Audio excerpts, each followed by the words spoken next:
Yeah, Sheikh, can you hear me? Yes, sir.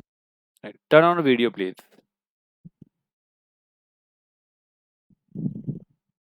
So, Daniel, where are you? It's only the background I can see. Prem, Sheikh joined late.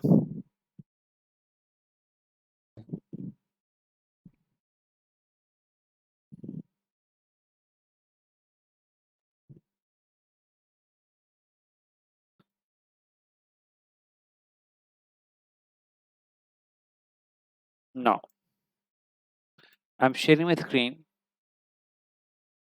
Can you see my screen? Everyone, can you see my screen? Yes, sir. Okay. Now, this compound is commonly called as an acetic acid. In IPC, it is called as an ethanoic acid.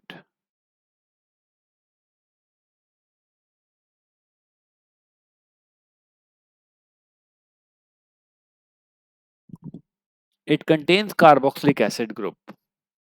This group is called as a carboxylic acid, right? So here we have a CH3. It is a part of the vinegar. Basically, vinegar is 5 to 8% this acetic acid, which we use it for preservation of the pickles or something, some food material. Now we discuss about the physical properties.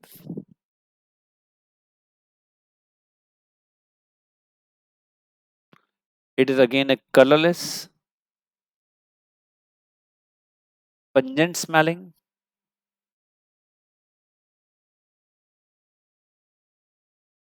and sour taste.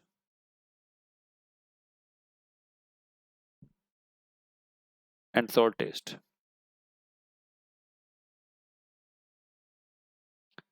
Right? Melting point and boiling point is very, very high.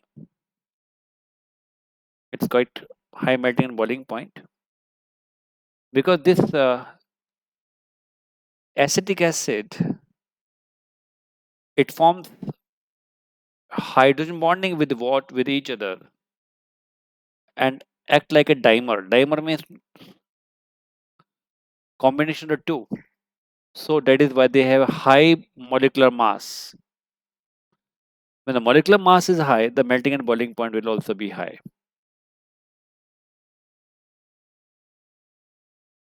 And it is soluble in water. It is soluble in water.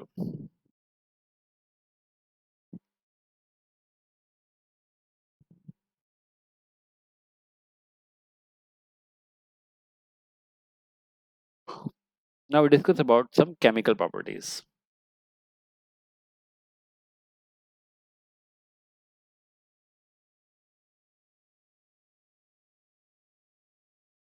Some chemical properties. This acetic acid, when dissolved in water, it gives acetate ion and a H positive ion. It is partly ionized.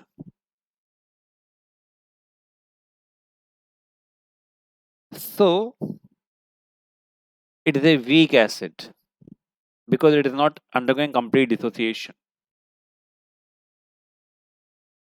It turned blue litmus red. It is acidic in nature, so it turned the blue litmus red. Now, a reaction with base. This acetic acid react with sodium hydroxide. It produces salt and water.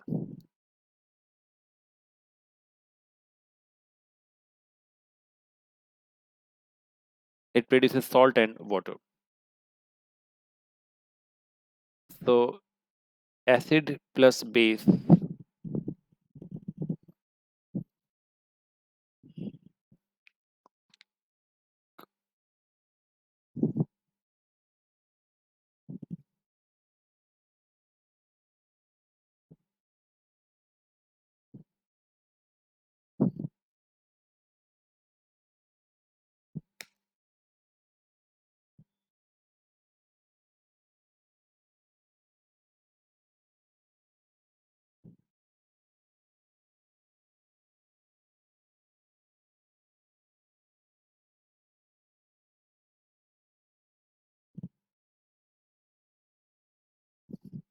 Okay, they give rise to salt.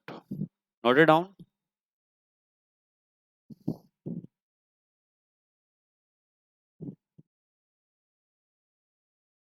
Now, reaction with active metals.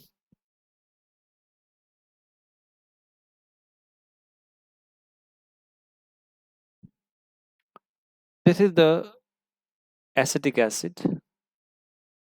The hydrogen can be replaced with the active metal like potassium. It will give sodium acetate and hydrogen gas. It means this is an acidic in nature. Any substance that reacts with the metal and produces the hydrogen gas, that proves that it is acidic in nature.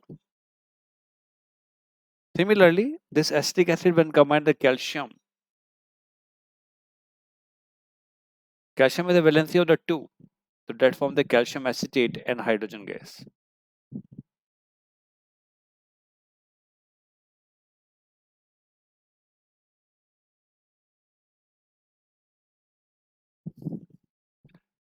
This is the reaction with the active metal.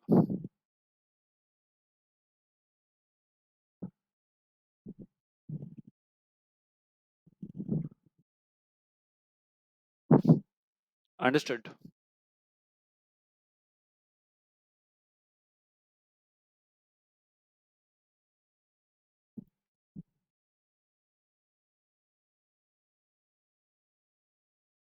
Yes, sir. Now, next reaction is the esterification.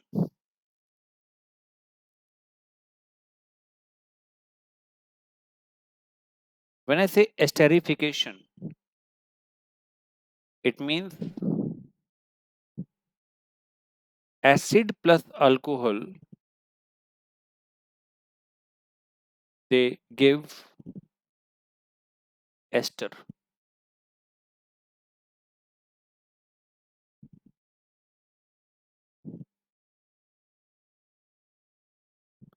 Acid plus alcohol to give ester. This is called as a esterification. In the presence of concentrated sulfuric acid.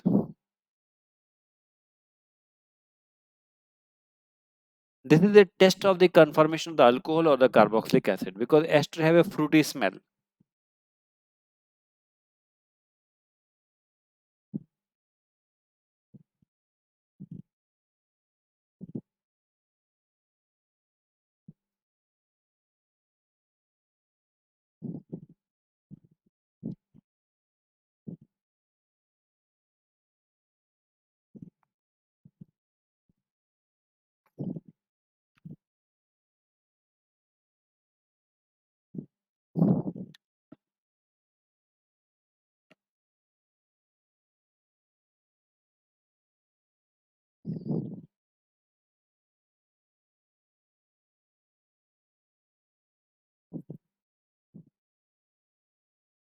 Okay,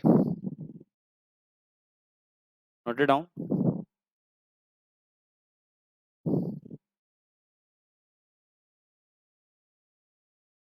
Next is it is hydrolysis of ester. Hydrolysis of ester means if we add water here to the ester,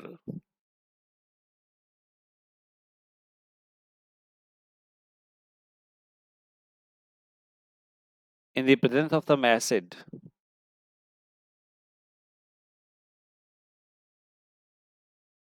it gives alcohol and carboxylic acid. Alcohol and carboxylic acid. It's a reverse reaction. We call it say hydrolysis of ester. Hydrolysis of ester. Getting me? Joe Daniel, Smriti, Yes, sir. Prem, are you there? Now, next, write down a reaction with carbonate and bicarbonates.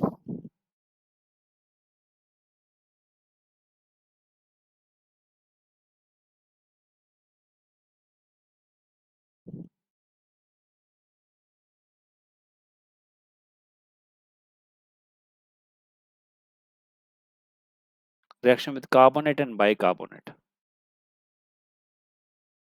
First of all, reaction with the carbonate. This is the carboxylic acid, sodium carbonate Na2CO3. Hydrogen is replaced by the alkali and it forms an H2O plus CO2. This carbon dioxide escapes out, giving a bubbling. We call it the effervescence.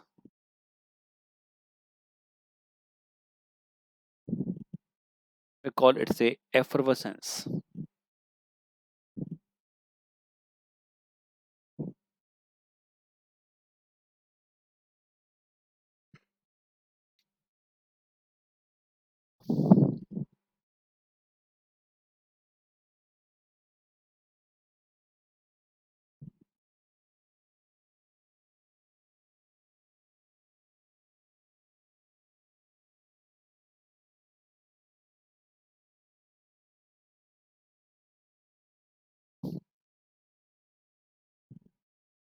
So it's a conformity test of the carboxylic acid, which contain this carboxylic acid. Similarly, with the sodium bicarbonate, it forms CH3COONA plus H2O plus CO2.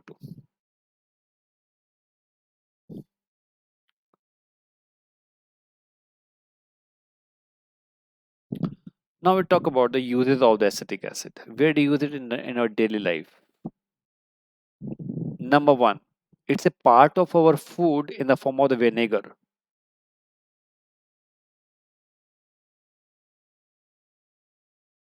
5 to 8% acetic acid is vinegar, which you use it for the preservation of the pickles.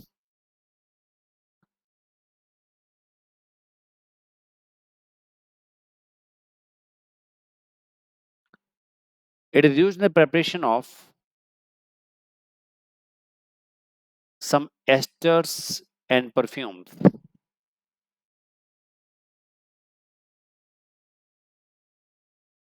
It is used in making the dyes, plastic, pharmaceuticals, means making the medicines. So quite different uses are there. Am I clear?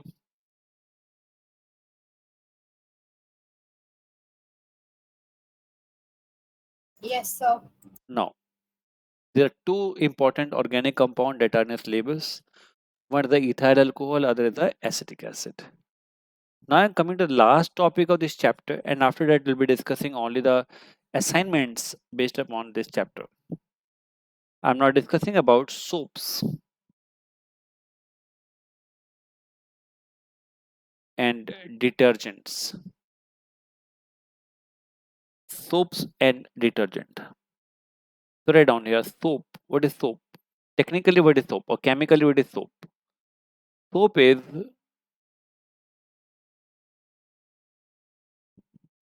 sodium salt of higher fatty acid.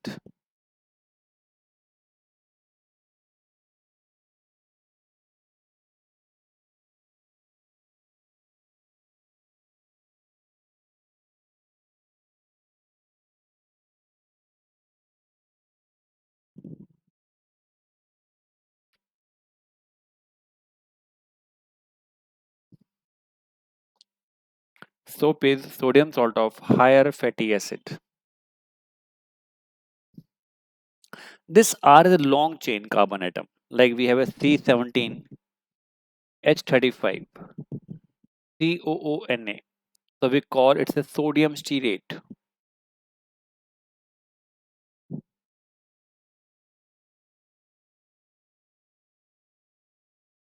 Or C15H31, COONA,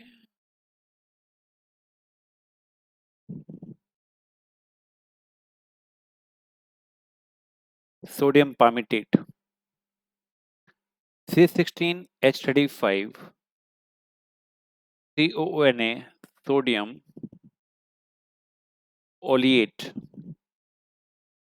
sodium oleate.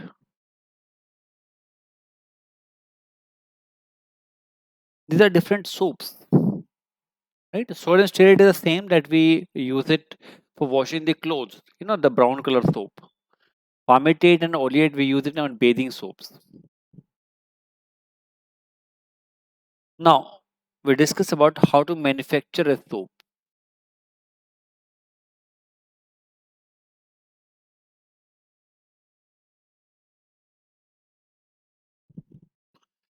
We use it oil or fat and add sodium hydroxide to it, heat it, and we get soap and glycerol.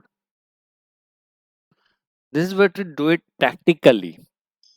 How to get a soap? Just a second, please. Let me switch off my phone. Just a minute.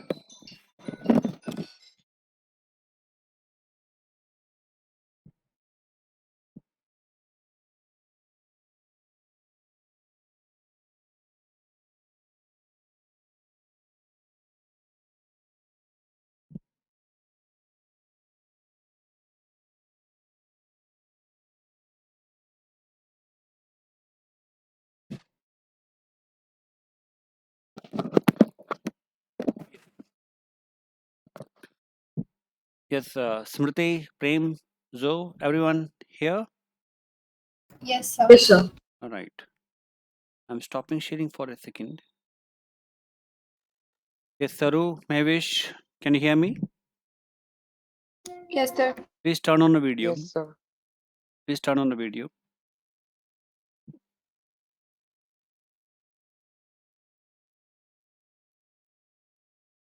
I'm waiting for you. Please turn on video.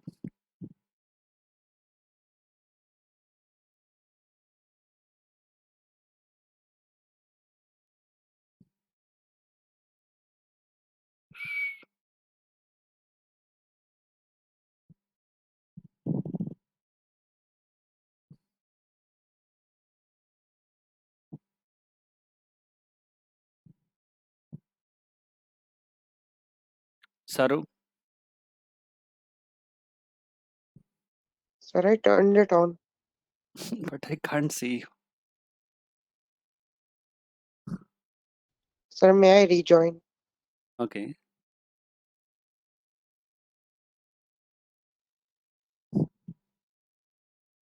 Anyways, please keep your video on, right?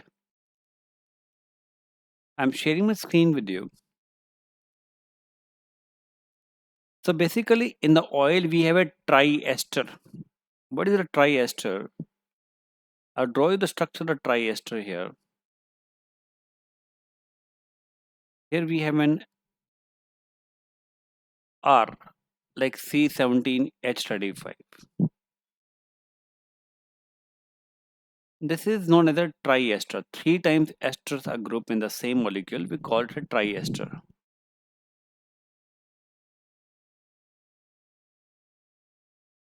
Triester. Three times ester. Here I am adding here 3 moles of sodium hydroxide. Now what it does,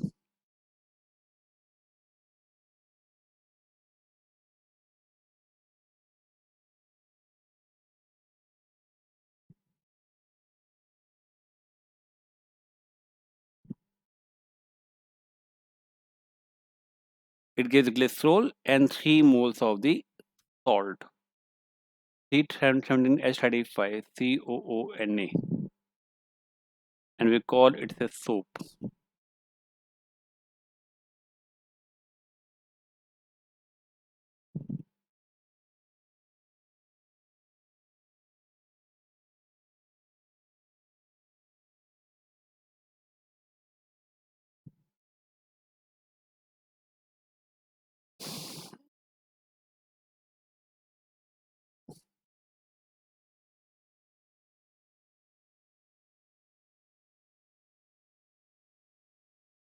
Write the reaction and let me know once you're written here.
Hmm. Note it down.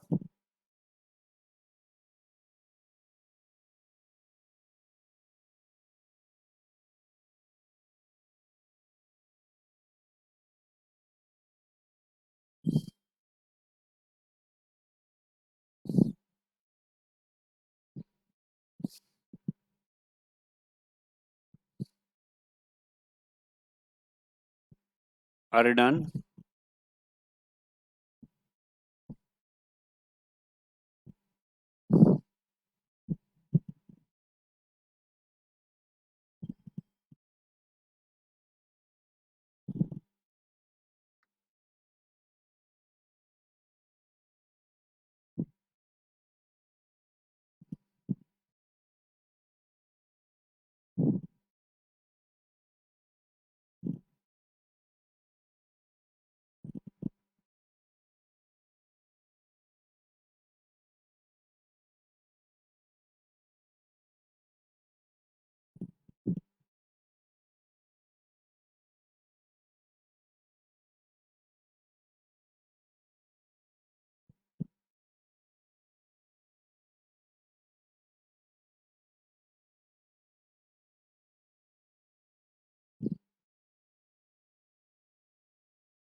Note it down, boys, girls. Hello, are you there? Yes, sir. Right. Note it down. Yes, sir. Noted. Okay, fine. So this soap has a long chain carbon atom, right? At the end we have a this carboxyline. This part is polar and the long chain carbon atom is non-polar.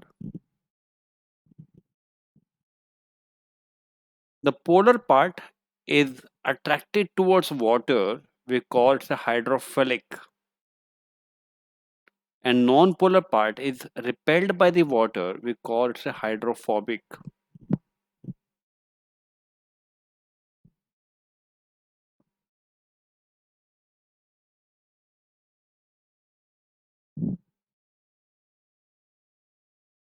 Hydrophilic and hydrophobic.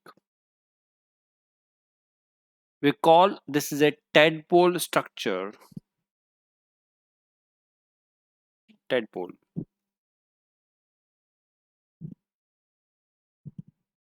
structure of soup. Tadpole structure of soup. Right?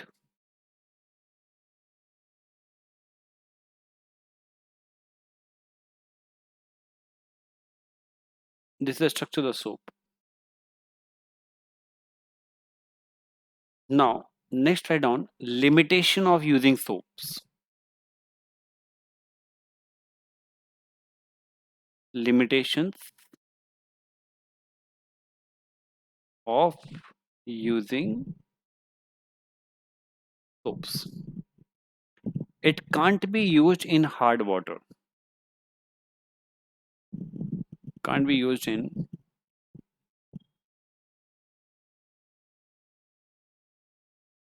hard water. What is hard water? Which does not give lather with soap. Which does not give lather with soap.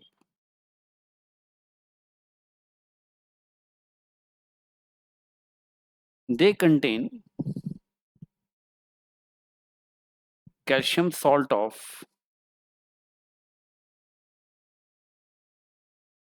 like calcium sulfate or magnesium sulfate or calcium carbonate or magnesium carbonate. If these salts are present in water, then they do not form leather. That's the one limitation here. They form some scum-like appearance. So these salts are present in the sea water. So the soap cannot be used for washing clothes in the sea water. Sea water contains a lot of salts dissolved in it.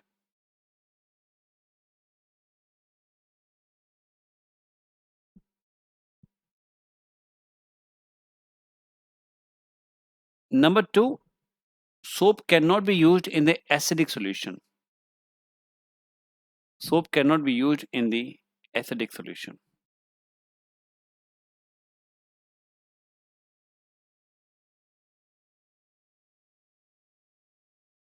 Why we cannot use it? Because acid precipitate the insoluble fatty acid and add to the fabric and reduce the ability of the soap to remove the oil or grease. You can write it down. I will dictate you. Number 1 point. Acid precipitates.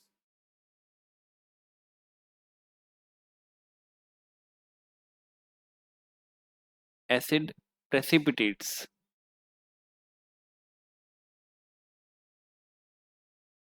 the insoluble free acid, free fatty acid, which stick to the fabric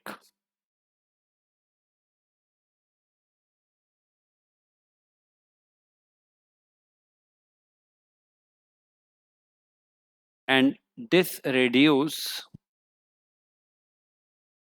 the ability of soap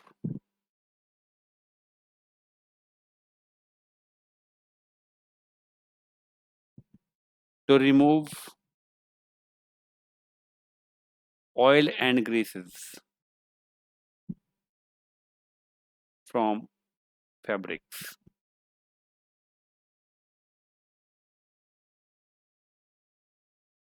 Oil and greases from fabrics.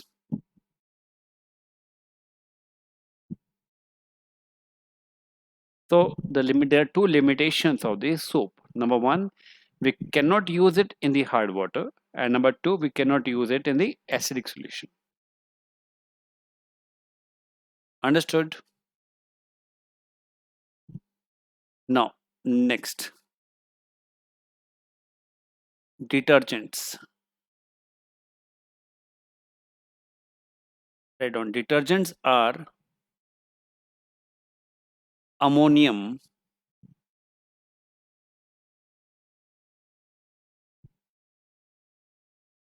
or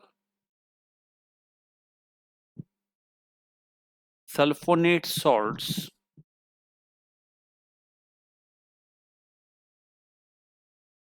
of long chain carboxylic acid.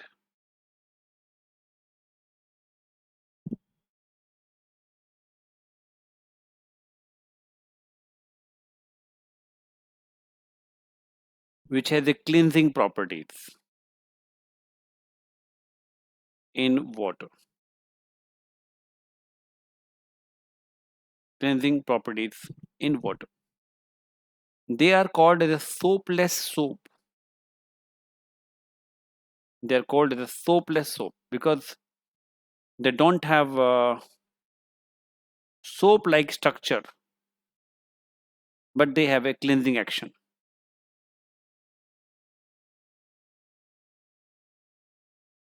What's the advantage of using the detergents?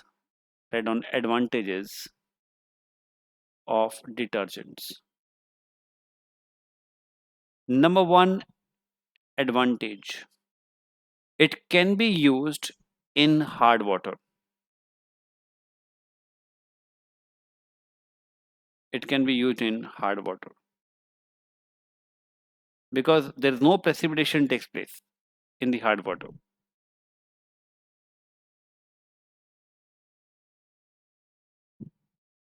Right?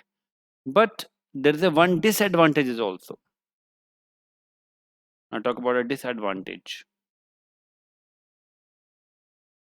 What is the disadvantage? They are non-biodegradable. Biodegradable. Can you tell me what is the meaning of the word biodegradable?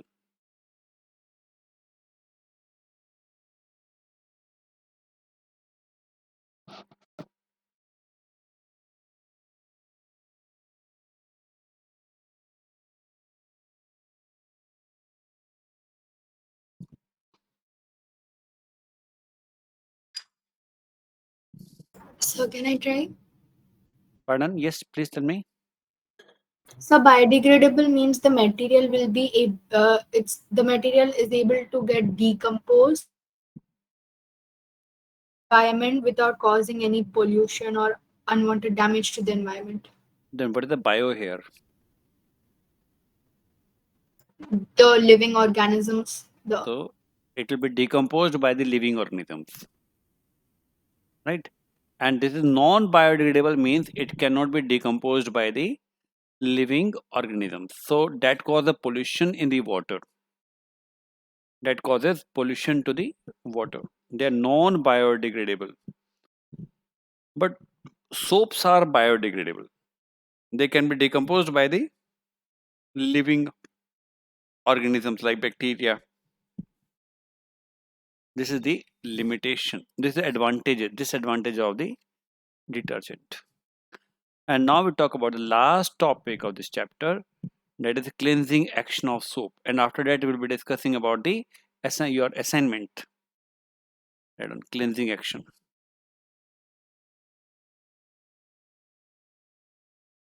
of soap and detergent. Here I have a cloth on which I have this is the oil that is to be removed. That is to be removed. Now what we do is we have soap. Soap is a sodium salt of higher fatty acid, right? In water, it dissociate to give carboxylatine and a Na positive ion.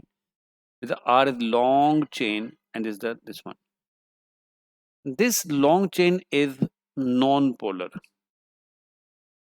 or I can say this is a hydrophobic, and this is the hydrophilic. This is a hydrophilic. Hydrophilic means attracted towards water, and hydrophobic means repelled by the water.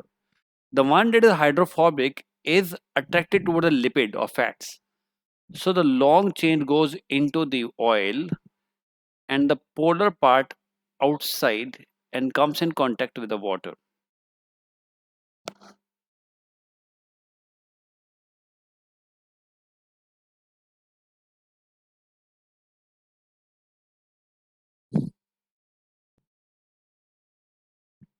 Comes in contact with the water.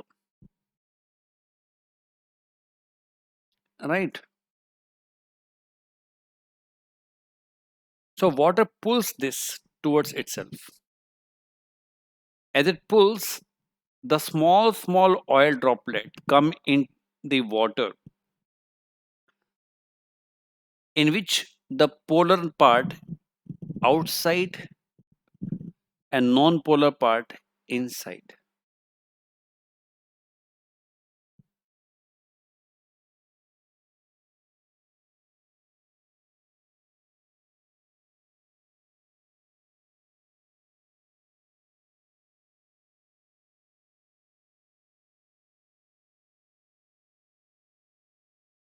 Understood?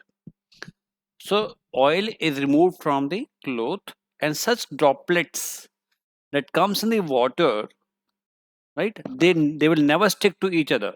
They'll never come back. They will never come to the cloth also, because they carry the negative charge. They will keep on repelling each other, and that's what we call it dirty water, the oil containing water. This is how this is how the cleansing is done. Am I clear?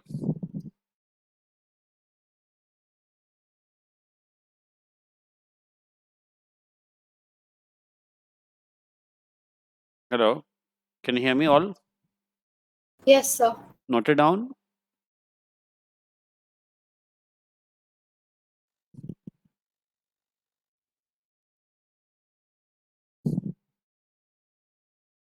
Yes or no? Yes, sir. Okay. Now I'm stopping sharing for a minute. Let me open a exercise that we will be doing now.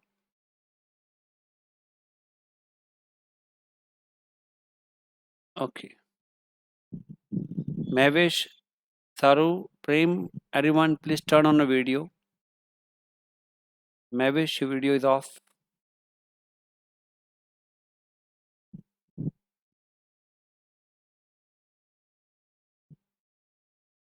Even mine is off. How? How come mine off? Just a minute.